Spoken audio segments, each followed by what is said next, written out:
तो मैम ये जो एनिमल्स के ऊपर बहुत अत्याचार होता है, इसके पीछे क्या-क्या कारण हो सकते हैं, उसके बारे में बताएँ? कारण मनुष्य की सोच, मनुष्य की भूख। भूख फिजिकल भूख है, उनको मीट खाना है इसलिए फिजिकल भूख है। मेंटल भूख क्योंकि उनको उनका चमड़े या कुछ ऐसे चीज़ों से उनको अपना रिचनेस बताना है। और तीसरी भूख पैसे कमाना है। ये पैसे कमाने के चक्कर में बेचारे पशु पक्षी पे अत्याचार होते जा रहा है। वर्ल्ड वेजिटेरियन कांग्रेस एक बहुत बड़ा इंटरनेशनल कॉन्फ्रेंस है जहाँ पे पशु को बचाने के लिए, वेजिटेरियनिज्म को बचाने के लिए काफ़ी लोग पूरे विश्व से आते हैं। और मेरे पेरेंट्स जो है वो इंडियन स्पीकर्स थे, और जब वो यूरोप में 1979 में ये चीज़ उन्हें बताई कि जब बकरी खाती है पत्ता, मनुष्य क्यों खाते हैं बकरी। और ऐसे जब शब्द बोले गए थे, वो मेरी माँ ही थी जिन्होंने ये शब्द बोले थे, और वो लोग जो थे वो सब वीगन बन गए वेजिटेरियन से। तो पशु पक्षी, उनका जीवन लेने का हक मनुष्य को किसी ने नहीं दिया है। उन्हें किसी भी तरह का कष्ट देने का हक भी किसी ने नहीं दिया है। तो मनुष्य अपनी भूख मिटाने के लिए उन पे अत्याचार करता है। तो उनकी मनस्थिति जो है, मनुष्य की मनस्थिति को ठीक करना बहुत ज़रूरी है।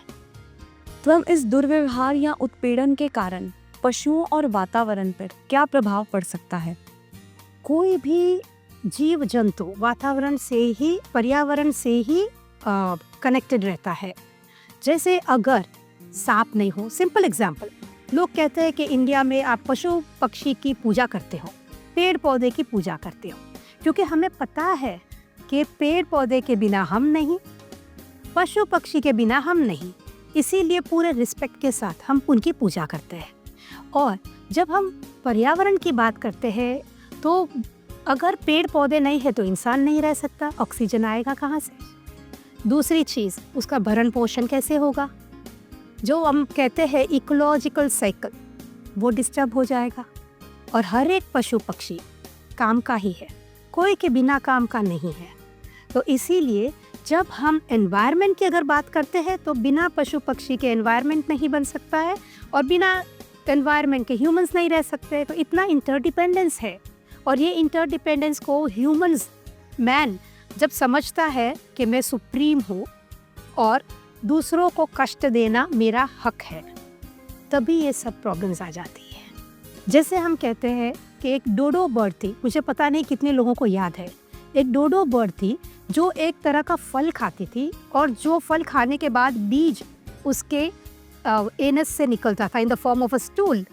उस बीज से पेड़ बनते थे, और जब वो डोडो बर्ड ख़त्म हो गई तो पेड़ भी ख़त्म हो गए, क्योंकि वो डाइजेस्ट करके वो सीड को जब निकालती थी तब वो अंकुरित होने के लिए तैयार होता था। वो बीज अपने आप से अंकुरित नहीं हो पाता था। तो ऐसे बहुत सारे केसेस हैं जहाँ पे एक्सटिंक्शन ऑफ वन ब्रीड और one species has caused to an extinction of another animal और ऑफ अ प्लांट किंगडम। तो इसीलिए एनवायरनमेंट और एनिमल्स दोनों बहुत इम्पोर्टेंट है।